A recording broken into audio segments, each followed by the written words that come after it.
అసలు ఇప్పటి వరకు సహాయక చర్యల ప్రారంభమే కాలేదు. మక్కు తీయడం గాని, ఆ టన్నల్ బోరింగ్ మెషిన్ ను తొలగించాలా, అది అడ్డంగా ఉన్నటువంటి పార్ట్స్ తొలగించాలా, ఆ మక్కుని ఎలా బయటకు తీయాలి, ఆ మక్కు తీస్తే మళ్లీ తిరిగి పైనుంచి కొలాప్స్ అవుతుందా, ఒక అంచనాకు రాలేకపోతున్నారు, ఒక అవగాహనకు రాలేకపోతున్నారు. అంటే ప్రమాదం జరగడం దురదృష్టకరం. సరే, అది ఎలా జరిగింది, దాంట్లో ప్రభుత్వ వైఫల్యం ఉందా, తొందరపాటు ఉందా, జియాలజికల్ సర్వే ఆఫ్ ఇండియా అనుమతి ఇచ్చిందా లేదా, అనుమతిస్తే ఏం జాగ్రత్తలు చెప్పింది, ఆ జాగ్రత్తలు వీళ్ళు పాటించారా లేదా, అవన్నీ విషయాలు బయటకు రావాలి. కానీ ఇలా జరిగిన సంఘటన తర్వాత ప్రభుత్వ స్పందన చాలా బాధాకరంగా ఉంది.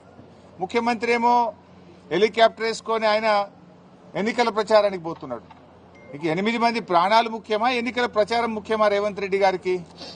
కనీసం ముఖ్యమంత్రి అక్కడికి వెళ్లి ఆ సహాయక చర్యల్ని ముమ్మరం చేయడంలో గాని, ఒక డైరెక్షన్ ఇవ్వడంలో కూడా అటు ముఖ్యమంత్రి గారు, ఇటు నీటిపారుదల శాఖ మంత్రి కూడా పూర్తిగా ఫెయిల్ అయిపోయారు.